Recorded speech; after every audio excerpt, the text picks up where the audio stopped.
welcome to Business Class.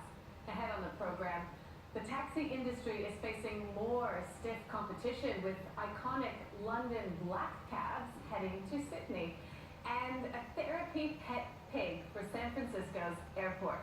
Plus, we'll hear from Gold Rush Magazine's Robert Labua about all there is to know about the luxury Raffles hotel brand. But first, the former Starwood Four Points by Sheraton in Sydney has been relaunched as the Hyatt Regency. The Darling Harbour Hotel is now Australia's largest five-star hotel, and to tell us all about its transformation is Travel Daily's Christian Schweitzer. Christian, good to see you. Welcome to the program. Thank you. So this is a big launch, and they had a pretty impressive do last week. Were you there? Tell us about it. There was a lot of fanfare surrounding this, with the guests of the launch event treated to a cruise on Darling Harbour. Nice. With a massive light projection onto the facade of the hotel in the evening there. So it really did stand out quite significantly and marked really the turning of events from the Four Points Sheraton to become a Hyatt Regency in a $250 million redevelopment. So what are the specifics, I guess, specifications when it comes to room, stories, etc.? So currently they have 600 rooms, but a 24-story tower is opening up later this month that will add an additional 220 rooms to it, making it the largest hotel in Sydney and certainly one of the largest within Australia as well. And how about dining? I believe that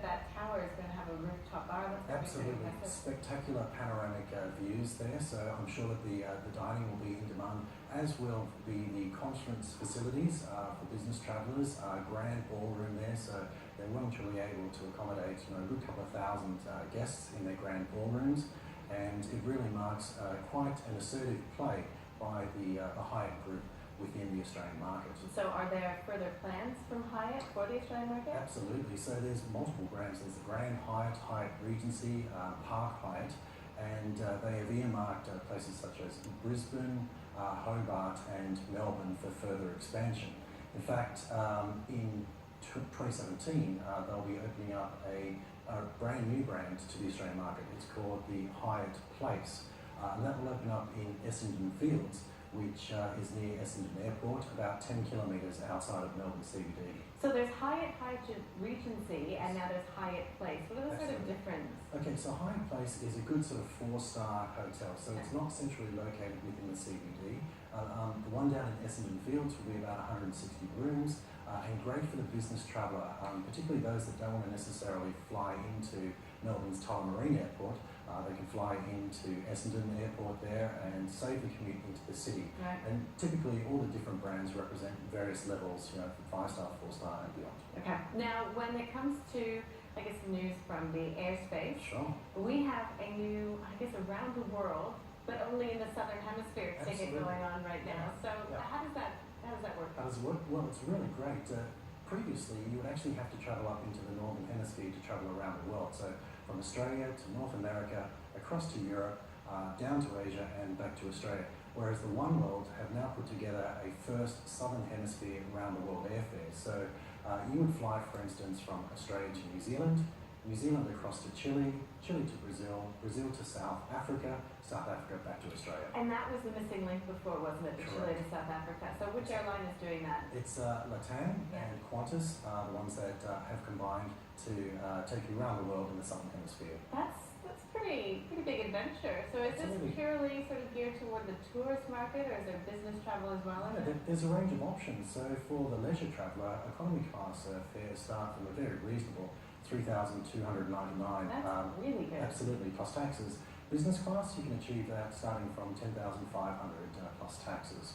And LATAM is now flying from Melbourne to Santiago as well. That started just a couple weeks ago. Quite recently as well there. So it really marks, I guess, a really aggressive expansion in collaboration amongst the airlines there to add different and unique airfares to the market. But what's the demand, do you think, for that route going from Melbourne to Santiago? Sure. Well, if you talk to ATAS accredited travel agents, they'll say that when an airfare is initially launched, the demand tends to sort of grow steadily there, but when it's part of around the world airfare, it opens up a whole range of options to sell a lot of land product, hotels, tours and things like that. So demand will certainly grow. Yeah, it's a really good one, and it's such a destination as well, South America Very hot. at this time. Yeah. Let's talk. Well, have you seen that little Air New Zealand ad I that has have. been put on air for Christmas? Perhaps if our viewers haven't, let's just show a little bit of it.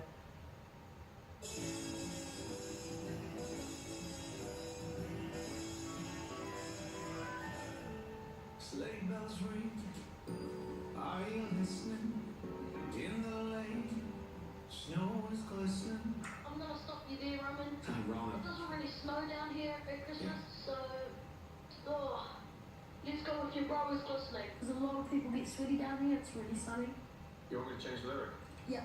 Strolling through a summer wonderland. In the arbor we can grab the wickets. As you do? The plastic cricket that your brother found. I did it right. Backyard full of all your distant rallies. So we passed the can of Mozzie spray around. It is so good if you haven't seen it. I don't want to gush, but somebody get that kid, a bigger acting deal. He is Right. so good in it. Air New Zealand obviously is well known for its, I guess, humorous take on even safety videos. Absolutely. Is this a successful strategy for Air New Zealand? It very much is. It really follows in line with another recent advertising campaign which featured Dave the Goose, which was the voice of Aussie actor Brian Brown there, and they really use this unique blend of humour and, in this particular instance, a classic 1930s Christmas jingle, lots of humour, and it's a great way in which they can build an emotional connection with the viewer and have very subtle branding and brand messaging within it there. So it's a very clever tactic designed for the internet to go viral, and it certainly is. Yeah, it certainly has. I mean, that's where I saw it. When we get to more serious business, the Australian Federation of Travel Agents has announced that we will no longer have that green passenger departure card when we leave the country. So is there anything that will be replacing it? What's the story? Yeah, so AFTA, or the Australian Federation of Travel Agents, flagged this some 12 months ago, but essentially towards July of 2017 there will be a phasing out of the green card there that you would normally surrender to customs officers prior to departure there, and that will be replaced by smart gates. Those smart gates are already seen in Sydney and other larger airports within Australia. You scan your airport, there'll be facial recognition technology, and that will capture all the data that you need in order to sort of pass through immigration and disembark. So are they going to increase the number of these smart gates? Yes. And not only that, but they've been known to fail. Technology is not foolproof, so I'm sure that there will be a bit of a teething phase, but yes, they will increase the amount of technology available, and it's like anything, there'll be a sharp learning curve. Customers will learn to work with it, Yeah. and it should expedite the process. Yeah, it does take sometimes a while for people to really hop on board. Now, when it comes to, I guess, precedent for that, is it being used in any other countries, or are we sort of the first in this regard? It is used in some European countries, particularly those countries that tend to be quite technology savvy as well. But it will take a little while. So the recommendation from AFTA is not to dispose of the green cards just yet. Maybe stash a few, just in case there are some teething issues from July onwards next year. All right, Christian, you're sticking around after the break.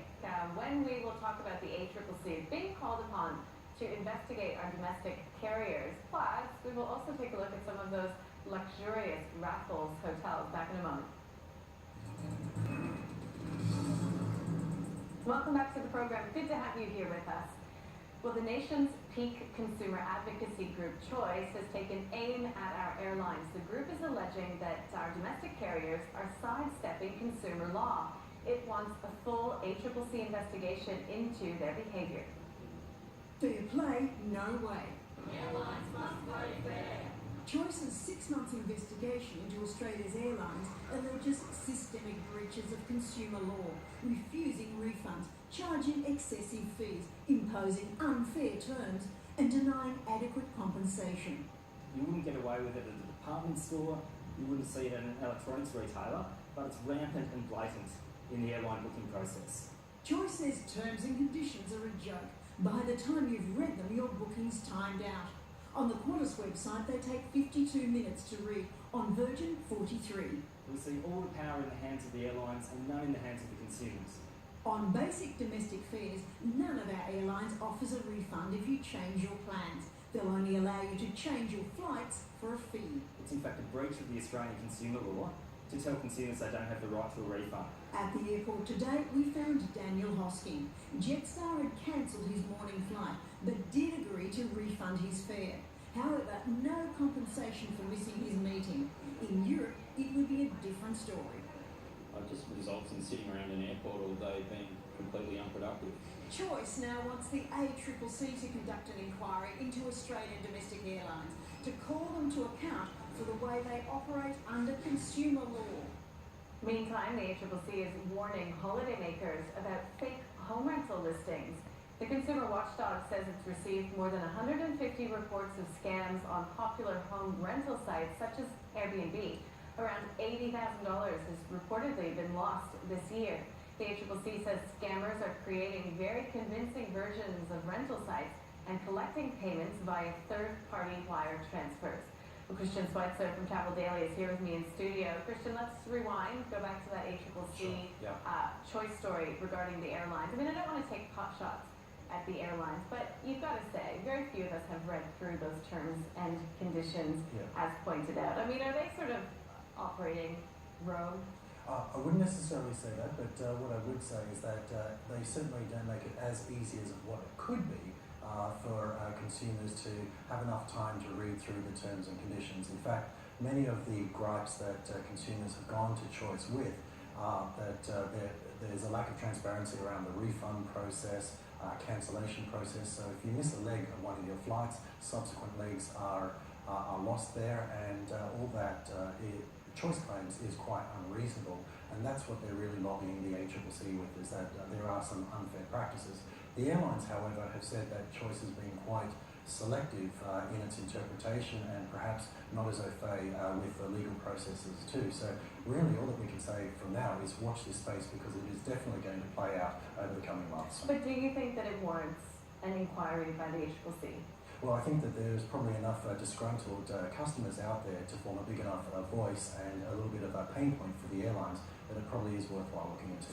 And the second story there about fake housing, holiday rental sites, I mean, and even saying that it's happening on Airbnb. I mean, I myself previously looked for a rental unit, and I got all sorts of people sending me, just put the money in this account, we'll send you the keys. Very dodgy. Yeah.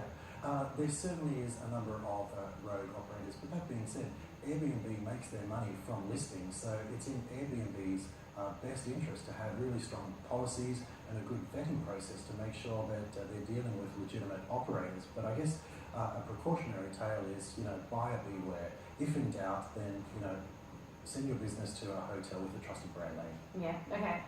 Now, also Virgin Australia, ACCC took issue with Virgin's insurance program. So how has Virgin has it had to change the way it offers travel insurance? It has indeed. So previously you would have to opt out when booking a Virgin flight online directly with the carrier.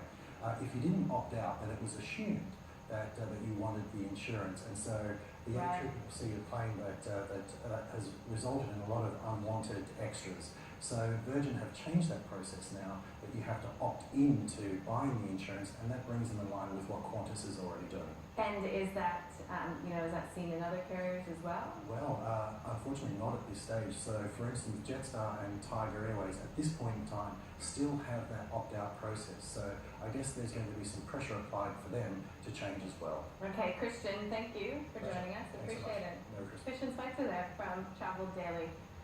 Well, they're famous